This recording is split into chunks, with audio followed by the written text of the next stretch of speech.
Hi guys, back with another video. Today doing something slightly different, and I think this is the first time ever actually doing a soft spoken video rather than whispering. Let me know your thoughts and let me know if this works for you or if you prefer the whispering or whatever really. But yeah, it'd be good to get some feedback as this is the first time I'm doing a soft spoken video. Hope everyone's been doing well and not having the January blues too badly. Rubbish month, isn't it, January? Typically everyone's a bit skint and the weather's absolutely awful. Loads of people doing dry January, and you know, the gyms are all rammed because everyone's on their little health kick and stuff, so we like to punish ourselves, don't we, in January. Hopefully you're all not doing that too much and having a good one. So today I just thought I'd do a little bit of a Man United chat as usual, and then maybe we'll touch on some other things as well. Probably a good starting point might be Amorim's statement that this is the worst Man United ever. I watched that full press conference when it was said, and when he said it, I didn't really have a negative reaction towards it at all. I agreed with him in the context of what he was saying, but I did think, oh, this is their headline. The media are gonna blow this out of proportion. It was clear that he was talking about, you know, an assessment of his own tenure in the first 10 games, saying, look, I recognise that I'm doing rubbish and it needs to improve. So yeah, that was kind of making something out of nothing. It's a really strange one, you know. They're doing so badly, Man United, in terms of results, but I really like him. There's something really there about Amorim. I think he is fantastic, and you know, I really am backing him and believe in him. Yeah, I've got a lot of faith in him still, even though the results at the start have been very poor. I think it's going to take time for players to adapt to the system, and we are going to need new players as well, which is very difficult to kind of see being feasible in light of the PSR concerns. And the club have made a public statement about that this week to the fans to say, pretty much they basically said that we're going to have to put ticket prices up again, which is terrible. I saw an article in The Athletic about that this week as well that absolutely horrified me, really horrified me. I couldn't quite believe what I was reading, to be honest. That we still owe over £300 million in transfer fees. That we've basically been buying players on tick for years. You know, we've been writing IOUs to teams. 300 million in transfer fees we owe. So it's very difficult, therefore, to see, you know, how we'll have money in the summer to spend. I kind of thought that perhaps we'd be in a rough position this window until the end of this season, which would take you to the end of the 30th of June for PSR reasons. But then, you know, maybe we can go again in the summer and we can backhammer him. But if we owe that much in fees still, that's horrifying. The good thing for us is, you know, Deloitte have just released their football finance figures, and we are still somehow still the fourth richest club in terms of revenue. So maybe that might stem the tide a little bit in terms of transfer concerns come the summer. There's talk that United may be able to sign Patrick Dorgu from Lecce. I'm not going to pretend that I'd heard of him before these rumours started, but I have been looking at him and he looks a beast. He does look very, very good, very raw. He's over 6 foot. He's built like a tank. As you can imagine, for a wing back, stamina for days. Stamina and pace is excellent. He's a fantastic dribbler. Probably his main asset, I would say, other than his physical abilities. His close control. I mean, the ball is glued to his foot. It does look like he runs with his head down quite a bit though, and he just runs with his head down. But it's very difficult to knock him off the ball because he's got such great close control and he's built like a tank. He dribbles out of pressure a lot, and he dribbles into space, which, you know, is exactly what Amorim's system requires. He's not really wanting a great deal of passing. He wants players to drive into the space, which we haven't really been doing at all. Ahmad occasionally does it, but he's probably the only player in the minute that he's doing what Amorim wants in that sense. So a player like Dorgu would be fantastic. Similarly, you know, I think Dallo and Mazraoui are both very good players, but they're not suited to this system at all. Bless them. They're doing their best. And so typically when you see, for example, you know, we might be breaking away and Ahmad is driving into space on one side. You might have Højlund or Xerxes in the box, Bruno arriving, or Garnacho or someone like that. The wing back on the other side is never crashing the box, ever. They don't have the athleticism to get up there quick enough. You'll often see our wing backs sort of in and around the halfway line. Amorim wants the opposite wing back to be absolutely crashing the box on the other side, and that's not happening with Dorgu. He's built for that. He is built for that. Gets a lot of touches in the opposition box. Yeah, he looks like he. Don't get me wrong. I'm not saying this guy's a world beater, but in terms of raw potential and in terms of raw ingredients to stylistically fit Amorim's system, he seems absolutely ideal and exactly what Amorim would be looking for. Hence, we've identified him. So that could be good if we can get him. It seems to be that we might be able to afford him PSR wise if we get rid of Anthony on loan, because Betis would be covering around 85% of Anthony's wages and he's on over 100 grand a week. So perhaps that is feasible. We may need to let someone else go as well. But yeah, we'll have to see. I really hope we can get in one player in this window, and if by far the position that we would need to strengthen in is left wing back. And I think he can play right wing back as well, but left wing back would be the position that we would absolutely need to go for.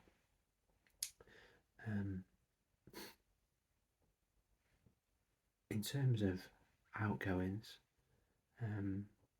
obviously there's a lot of talk about Garnacho. Now, I would sell him in a heartbeat. I know this is a fairly split camp kind of debate for Man United fans. It seems the majority very much in the camp of keeping him. I'm not at all. I think that I would struggle to see how he would ever adapt to this system. He really does like to play wide, Garnacho. He is having major difficulties adapting. I think that he's extremely wasteful as well. And I just have and I could be wrong, my gut instinct though tells me he will never really curb that. He will always have limited end product and poor decision making, which you often find with young players, their decision making. I just get the sense with Garnacho that his decision making will always be poor, sort of in line with the Theo Walcott type player. You know, we've all seen them, these wide players in particular. I just get that feeling with him, so I don't think he'll ever majorly up his numbers in terms of goals and assists. The primary reason why I would sell him is obviously from a PSR perspective. He's an academy player. We did sign him from Atletico, but that was for 200,000. If we sell him for, I would have sold him for anywhere around 50 to 55 mil. I would have been happy with that, because that is a huge chunk then for us in terms of balancing the books. And if as that would go as pure profit on the books, particularly if we got it all as kind of one chunk, you could then feasibly spend quite a bit more than that 50 million because of the amortisation rules, which you can now do over 5 years for a player. So we might have been able to go and get a striker, a midfielder and a wing back off the back of just selling Garnacho because of those amortisation rules. Now, of course, I don't know, when we already owe 300 million, I don't know how much leeway we would therefore have even with amortisation, but yeah, it seems feasible that pure profit of plus 50 mil for Garnacho could be certainly used to balance the books a little bit and bring some players in. It seems that Rashford, although obviously he's been courting a move away all January, it's not happening. You get the sense that from the things that are being leaked to the press already that they're looking at reintegrating him.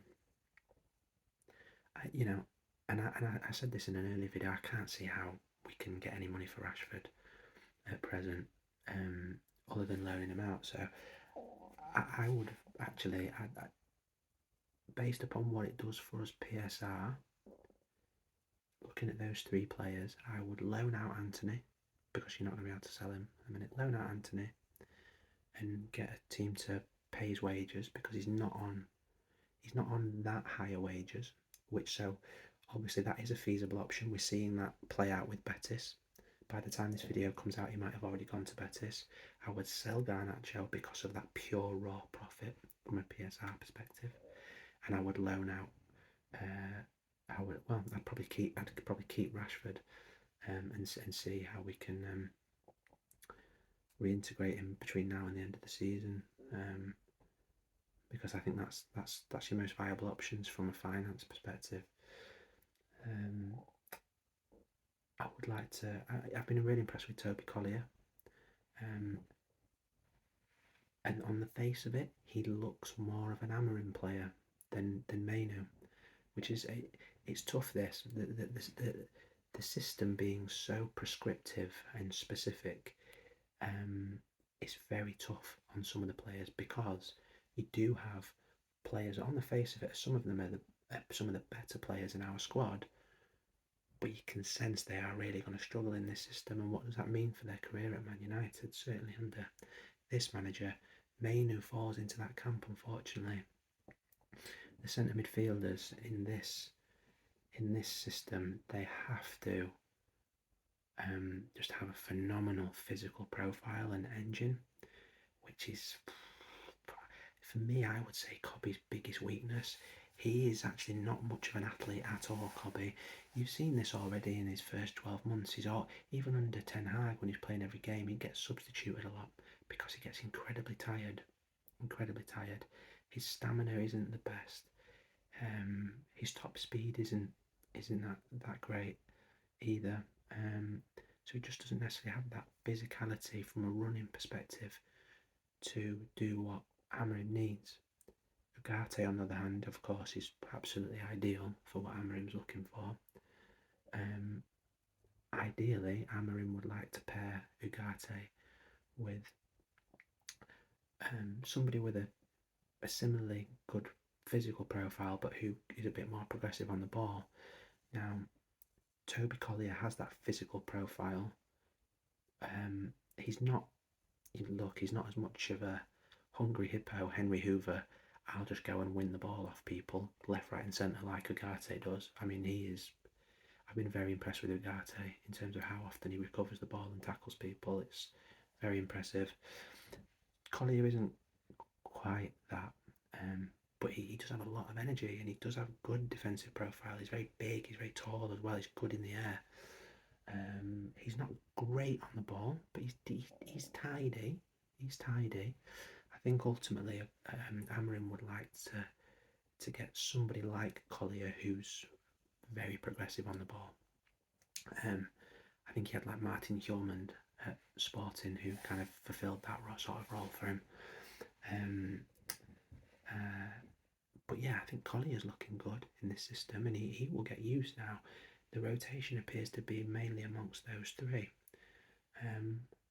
I would like to see Cobby in one of the 10 positions actually. I would like to see that. I'd like to at least experiment with it because I could see in this system, I think Cobby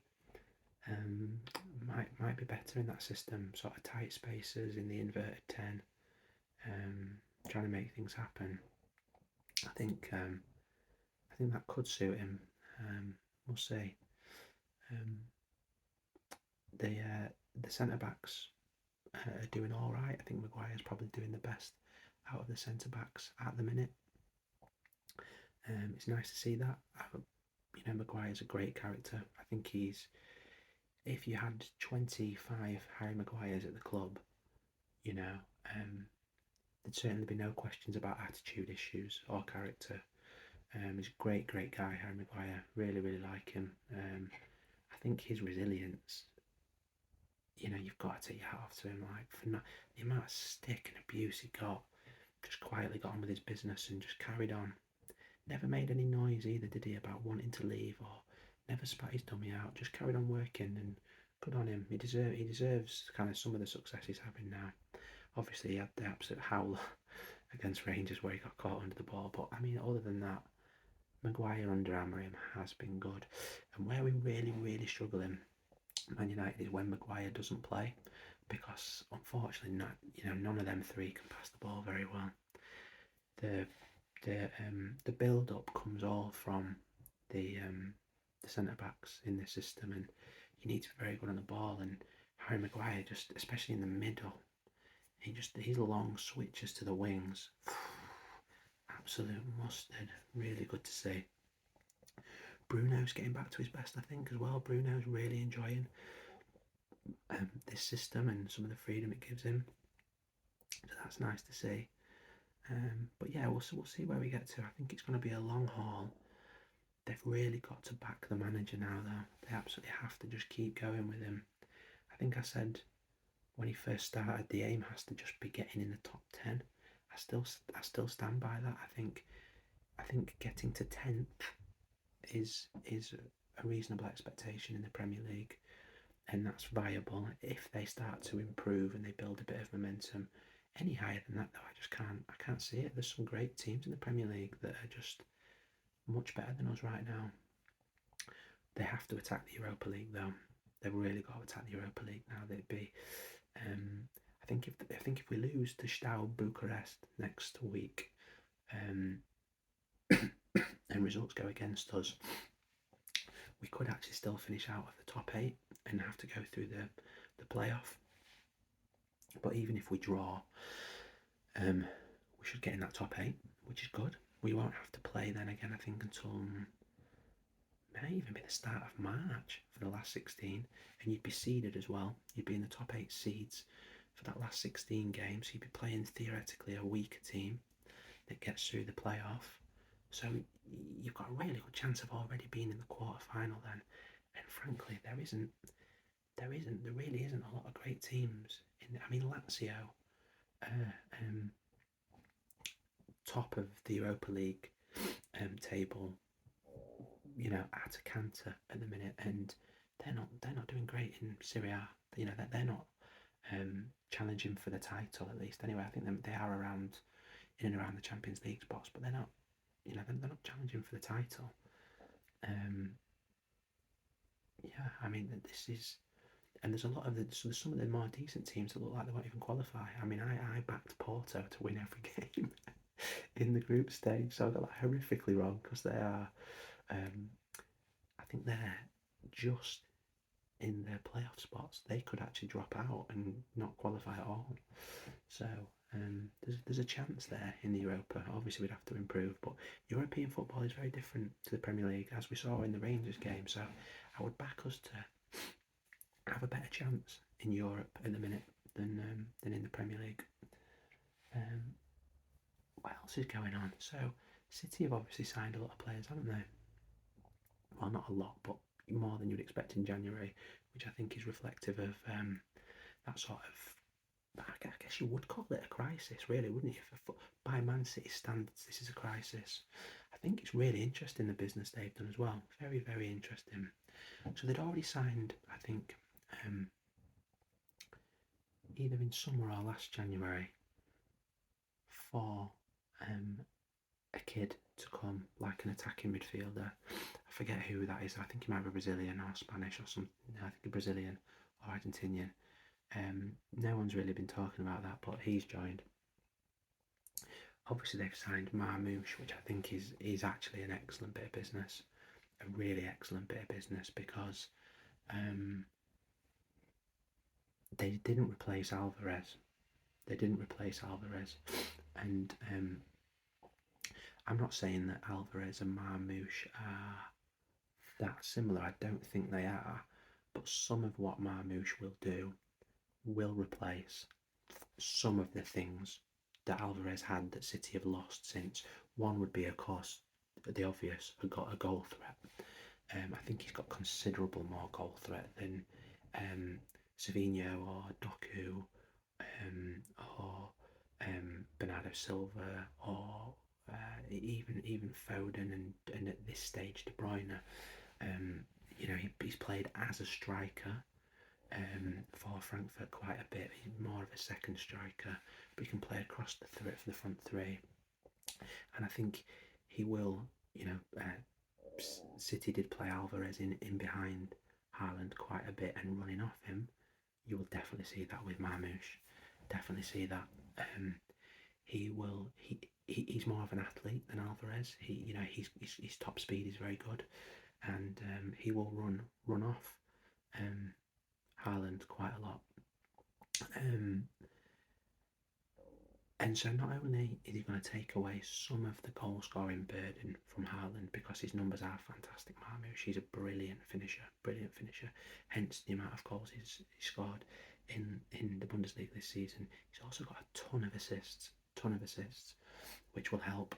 But I think because what Marmoush does, he just goes wherever the space is. He does a lot of running and goes wherever the space is. You see in this ageing profile of Man City's players, they don't do that so much anymore. De Bruyne used to do it a lot more than he's able to do now. He doesn't have the legs for it. And then you wide players, they've got Doku and Savinho, that's not necessarily their game. They're being asked to stay wide and hold the width in Pep's system, whereas Marmoush would have that freedom to run around, and what that will do is it will give the opposition defence a lot more to think about than they currently have to think about, and that frees Haaland up, because at the minute Haaland is just occupying the defenders, and then the game's all in front of them. It's a bit too easy to play City at the minute. Now, obviously, in probably the last 4 weeks, we have seen improvement. We have seen some improvements. I think De Bruyne coming back, Foden getting fitter again. We have seen improvements in their attacking game in the last few weeks, but Marmoush, I think, is a huge win for them. I think it's very, very shrewd recruitment. And the centre-backs are really interesting. Obviously, Kuzhinov and Reich. There's talk that they're kind of like, one of them's Ruben Diaz and one of them's John Stones. Like Rice is that really cultured, on the ball, really good ball playing defender, a la John Stones. Uh, and then you've got Kuzhinov, who's just an absolute nutcase, by all accounts. I mean, I've seen some of his clips. He's a nutcase. He's from he's an absolute warrior from Uzbekistan. He's an absolute warrior. Um, um, he'll give away some penalties. He's raw. He'll give away some penalties. He's very, very physical. I'm really actually excited to see him play. He's super, super physical. Um, there was a clip I saw of him when he played PSG, and he was just following Ousmane Dembele. He's a centre back, bear in mind. He's followed him from centre back all the way out to the right wing, and then followed him across the pitch to the left wing. And before he eventually fouled him, absolutely cleaned his shed out. I just think he's a nutcase. I love it. But yeah, very good, very, very good ball winner. Very good ball winner. Like a Ruben Diaz. So you can see that they're building for the future here with their centre backs, and that's cool. It's cool to see. The obvious thing that we're all wondering is, why have they not signed somebody as a backup to Rodri? That's that can come in as that Rodri profile-esque player. I'm sure these signings will all help in some way, but they've still got that soft underbelly. I think Kovacic has absolutely done the best that he can possibly do, playing as the deep lying player. He certainly at the start of the season as well, before he got injured, he was doing better than I thought he would do in that position. But he's doing it his way. He's not trying to play like Rodri per se.